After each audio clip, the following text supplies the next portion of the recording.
wa nastaghfiruh wa na'udzu billahi min syururi anfusina wa min sayyiati a'malina. Asyhadu an la ilaha illallah wahdahu la syarikalah wa asyhadu anna Muhammadan abduhu wa rasuluhul ladzi la nabiyya wa la rasula ba'dah. Allahumma shalli wa sallim wa barik ala Muhammad wa ala alihi wa sahbihi wa man tabi'ahum bi ihsan, amma ba'd. Babun fi hadayal umara, hadiah untuk para pejabat. Ini temanya untuk para pejabat, tapi hadisnya untuk pekerja, untuk karyawan, untuk petugas. Makanya saya tulis di judul hadiah untuk pekerja haram. Maksudnya tentu yang lebih atas dari itu, buat staf, buat kepala bagian, ya, buat direktur, buat komisaris. Kalau di perusahaan, kalau di pemerintahan mulai dari karyawan, kemudian atasannya, sampai direktur jenderal, sampai menteri, sampai presiden, hadiah-hadiah itu adalah haram.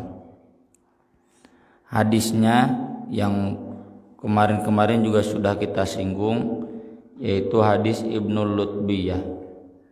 Disampaikan oleh Abu Humaid As-Sa'idi radhiyallahu an, qala ista'mala Rasulullah sallallahu alaihi wasallam rajulan. Rasulullah sallallahu alaihi wasallam mempekerjakan, memberi tugas kepada seseorang minal usdi, dari usd, ala sodaqati Bani Sulaimin, untuk mengambil zakat Bani Sulaim. Nah, jadi ini petugasnya petugas zakat, ya. Kalau sekarang petugas PJU, ya. Atau tidak mustahil petugas dari pesantren yang disuruh mengambil zakat. Suka ada chat, Pak Ustadz, ya abdi ada zakat, nyungkeun di Canda Kamarga Asih misalkan, tuh petugas ke sana langsung. Yuda'a Ibnu Lutbiyah, panggilannya Ibnu Lutbiyah. Falamma jaa, ketika dia datang, hasabahu, dia lalu menghitungnya, ya, menghitung-hitungnya, membagi-baginya sambil berkata, hadza malukum, ini harta kalian. Harta kalian itu ke Rasul atau ke pejabat yang diangkat oleh Rasul. Ini harta kalian, zakat.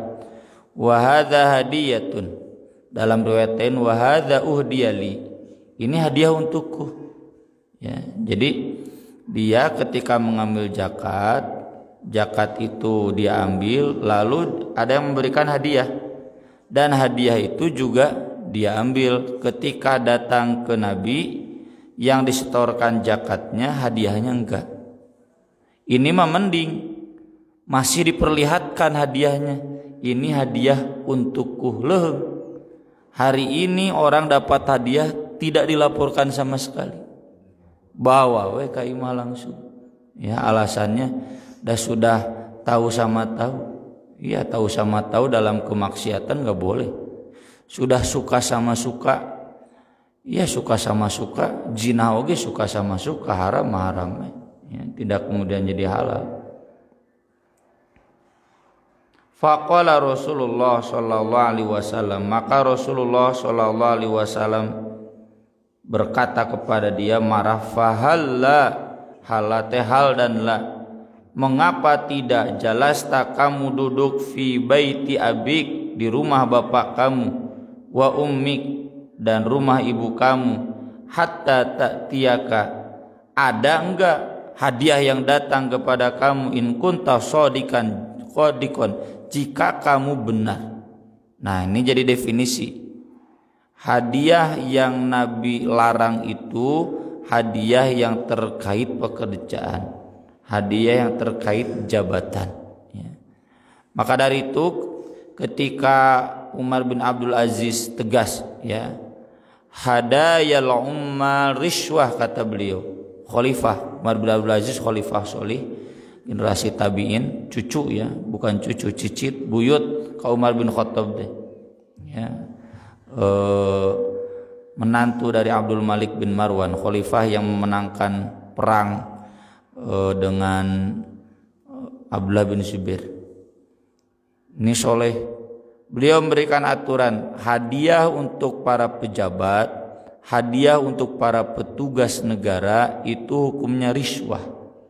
Riswah teh suap. Sekarang kan di KPK juga sama, suap, gratifikasi itu diantara model korupsi ya, haram. Lalu ada yang protes, bukankah dulu Rasul Shallallahu Alaihi Wasallam menerima hadiah? Maka Umar bin Abdul Aziz menjelaskan, Rasul menerima hadiah bukan sebagai pemimpin negara, memang murni karena kecintaan. Mau Rasul pemimpin negara mau tidak, cinta ke Rasul. Semua umat Islam pasti cinta Rasul, nggak ada yang tidak cinta Rasul. Dan bukti kecintaannya itu diantaranya adalah memberikan hadiah, sebagaimana pepatah ya, ada yang pepatah hadis, tahadu tahabu. Tahadu itu saling memberi hadiahlah kalian, tahabu nanti kalian saling mencintai ya. Jadi kalau dasarnya cinta bukan karena dasar pekerjaan, maka itu boleh. Ayeuna mah kieu we contohna Pak SBY we. Apakah banyak orang yang dulu mendekat ke beliau lalu sekarang masih mendekat? Kan bisa dihitung berapa persen. Nah, yang masih dekat dengan beliau, yang masih sering memberikan hadiah, nah itu asli. Udah nggak ada jabatan apapun. Kan nyolok mata buncelik yang dulu tim ini ada di SBY ya, ketika ada gelagat-gelagat, nah nggak akan lanjut, pindah pan ke PDIP, itu sudah normal. Pindah ke Golkar, ya cari. Jadi orang-orang itu dekat ke pejabat hati-hati, 90% bukan karena kecintaan, tapi karena kepentingan, ya bukan karena bukan karena ke sayang, hormat, tapi kebutuhan. Nah, hadiah-hadiah yang terkait itu, maka itu adalah termasuk hadiah yang haram. Istilahnya sekarang gratifikasi ya. Itulah kalau dalam konteks ustadz ya. Ustadznya ini ustadz yang memang dapat hadiah karena kecintaan, atau karena ustadz itu sebagai pejabat. Yang seandainya bukan sebagai pejabat, dia tidak akan diberi. Nah, hadiah yang karena ustadznya pejabat, maka itu statusnya haram, harus dibawa, disetorkan ya.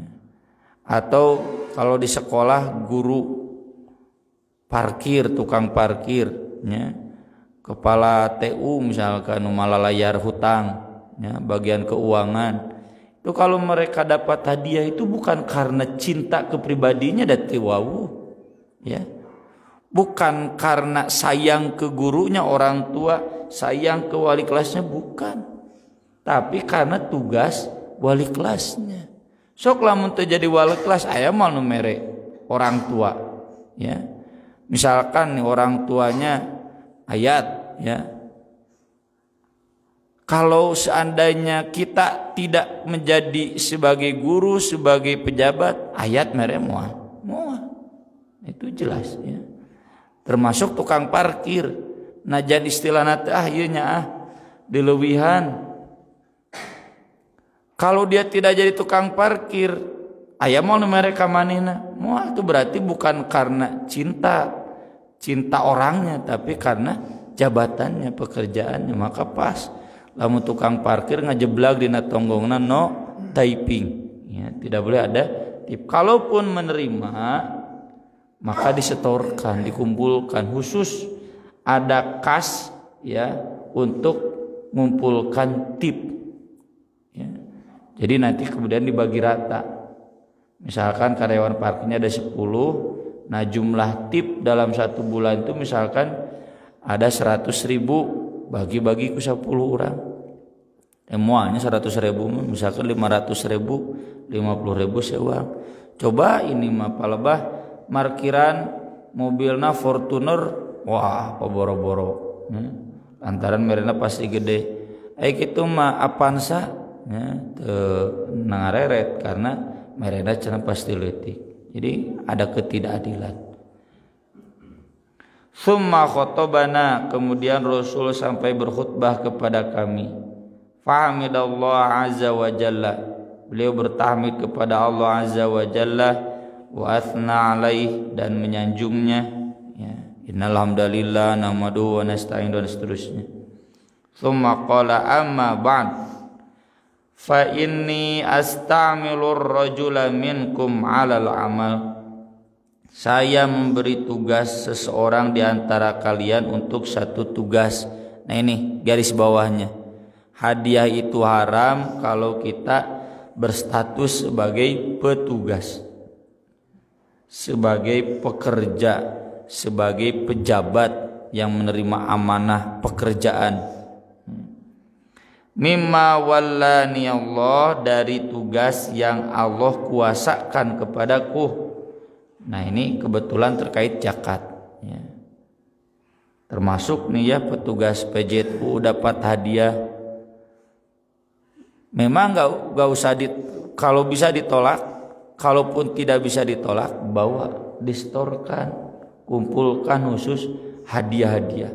Kecuali yang wajar ya, lain hadiah etama ada kita sebagai petugas PJTU atau bukan, kalau bertamu mah pasti disuguhan ya.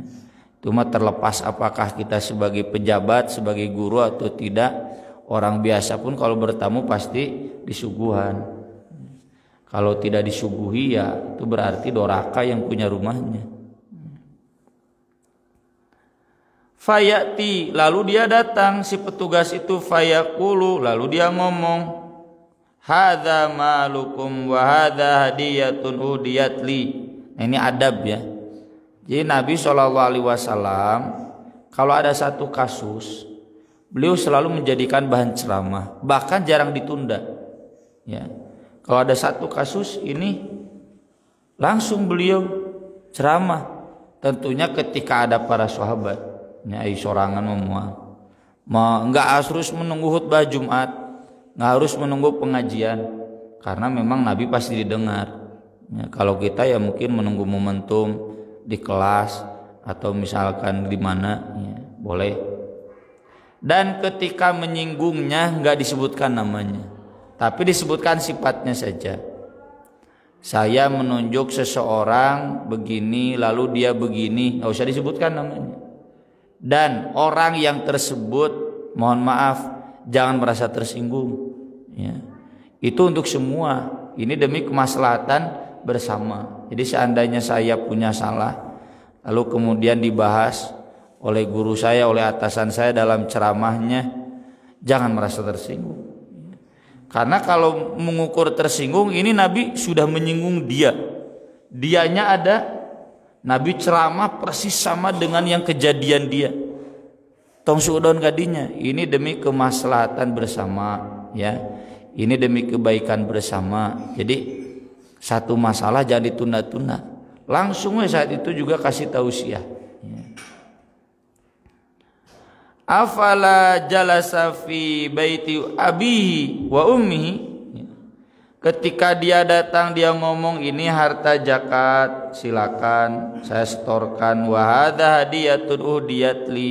Ini hadiah yang dihadiahkan untukku. Maka kata Nabi, kenapa dia tidak duduk saja di rumah ayah atau ibunya, hatta ta'tiyahu hadiyatu, sehingga datang hadiah kepadanya, in kana shadiqan, kalau memang benar. Lamun memang betul hadiah, cing kalau dia tidak ditugaskan jadi pemungut zakat, ada nggak yang ngasih hadiah? Nggak ada. Itu hadiah terkait pekerjaan, terkait amal, terkait tugas. Wallahi la ya'khudhu ahadun minkum minha syai'an bighairi haqqih. Tidak boleh salah seorang di antara kalian mengambilnya sedikit pun tanpa hak. Kalau saya dapat hadiah sebagai mudir, saya nggak boleh menerimanya, mengambilnya sedikit pun tanpa hak. Kecuali yang kemarin dibahas ya, disetorkan dulu secara transparan. Ya, kalau yang kita pakai di pesantren dibawa dulu ke TU transparan. Sampai saya tanya ini dari siapa? Duka. Ini dari siapa? Duka, kan bebas. Pokoknya itu orang tua santri. Jadi bagusnya buat semua orang tua santri. Coba kalau tahu, oh ini dari bapak anu, hatinya nanti terkait ke bapak anu saja, yang lain enggak. Ini dari siapa? Duka, pokoknya itu orang tua santri. Duka itu orang tua santri, bawa. Jadi enggak ada gantar kekaitan. Ya. Nah udah gitu baru dibagi rata, ya, kebagian KB. Kalaupun ada yang berharga, misalkan baju, nah saya pira aku digunting, disoek-soek, ya. Atau kemarin di Kutab gelang, saya bikin kebijakan, silakan ambil siapa yang mau bayar infaknya ke pesantren. Karena itu hakikatnya hadiah buat pesantren, jadi harus milik pesantren. Akhirnya ku pesantren tadi pakai kan lebar, dijual kabatur, mending kan udah ketulah. Sok siapa yang mau bayar nggak usah harga asli, setengahnya udah cukup. Ya. Sok bayar setengahnya, silakan ambil. Gitu. Jadi diperlakukan seperti itu kalau memang barangnya berharga. Ya. Misalkan tuh mustahil ada yang ngasih hadiah mau mobilan, ya, yang anaknya misalkan, pan mal mungkin dibagi-bagi. Pokoknya barang yang bisa dibagi, kerudung. Nah kalau ibu-ibu wali kelas yang ibu-ibu kerudung hadiah nanti. Kan aku dibagi-bagi di guntingan. Loh mun guruna misalnya etiluan kerudungnya ada 3 tinggal dibagi-bagi. Nah kalau susah berarti kebijakannya sok duitan beli. Jadi sodako buat pesantren karena itu barang milik pesantren. Ya. Sodako buat PJTU karena itu barang milik PJTU. Mudir ampun tidak berhak. Maslahi majang anak yang pemajikan nggak bisa. Nah, yang mengambil hadiah dengan tidak hak seperti itu illa laqiyallaha ta'ala yahmiluhu yaumal qiyamah, kecuali dia akan bertemu kepada Allah Ta'ala membawanya nanti pada hari kiamat, digogotong gitu, katingali ku sararea, dicemarkan. Tuh itu gening pejabat, wah tukang narima sogok hadiah, itu gening ustad tukang narima sogok hadiah. Fala'arifanna ahadan minkum laqiyallahu azza wa jalla, sungguh aku akan kenal salah seorang di antara kalian yang bertemu Allah azza wa jalla yahmilu ba'iran lahu rugha au baqaratan laha khuwar au syatan tay'ar. Ini rugha, khuwar, tay'ar teh suara, yang membawa unta yang bersuara, yang membawa sapi yang bersuara, ya. Atau kambing yang bersuara gitu. Tsumma rafa'a yadayhi, kemudian Nabi mengangkat tangannya, hatta ru'ya bayadu ibtayhi, sampai terlihat putih ketiaknya. Saya kurang paham baju Rasul gimana, mungkin kayak yang ibadah haji begini berdoanya ya, bukan begini. Yang berdoa ieu mah ceramah, au yaqulu Allahumma hal ballaghtu, ya Allah sungguh aku sudah menyampaikan. Ya, jadi maksudnya menyerahkan kepada Allah. Basuru aini, kata Abu Humaid, mataku melihatnya langsung, wa sami'a udhuni, dan telingaku mendengarnya langsung. Nah ini jadi dalil yang jelas ya, hadiah itu nggak boleh. Tapi nanti ada keterangan juga dari Nabi ya, man ista'malnahu ala amalin, siapa yang kami tugaskan untuk satu tugas, lalu fanarzuqu rizqan, kami memberikan upah buat dia, fama zada min dzalik fahuwa ghulul, kalau dia menerima lebih dari itu maka itu gulul. Itu jadi patokan juga. Jadi kalau saya di pesantren sudah dapat gaji, lalu kemudian dapat di luar itu dari yang terkait orang tua santri, maka itu adalah gulul. Gulul itu penggelapan. Ya. Meski dalam hadis yang lain yang sudah kita bahas dulu ya tentang hak hidup layak, kata Nabi SAW, orang yang kami pekerjakan itu berhak untuk mendapatkan untuk menikah, yang kedua untuk mendapatkan rumah, yang ketiga untuk mendapatkan kendaraan. Tapi bukan berarti kemudian dengan hadis ini dibentrokkan, karena saya belum punya mobil, belum punya motor, hadiah itu tarimaan, enggak. Jadi bentrok nanti hadisnya ya. Maksudnya ini dari satu sisi peringatan buat para majikan ya. Saya sering menghimbau dunungan-dunungan boga pagawe, sekiranya dia masih cukup kaya, jangan sampai punya pekerja yang mereka mendapatkan upah yang tidak layak. Itu sama dengan dolim. Apa upah layak itu? Kalau bujangan bisa dipakai menikah, kalau sudah berkeluarga bisa dipakai beli rumah. Ya tentu nama standar beli rumah kan paling cepat 10 tahun lah lewat banknya, hese 5 tahun deh. Anu 10 tahun teh kaprediksi kabel imah itu berapa? Itu kan sudah dihitung ya oleh pemerintah Kota Bandung. Untuk Kota Bandung itu 3,75 lukaina tahun 2002 hiji ya. Jadi kalau memberi upah di bawah itu zalim. Atau nanti yang ketiganya yang sudah punya rumah silakan kendaraan. Meski kata para ulama yang namanya rumah dan kendaraan ini tidak harus hak milik.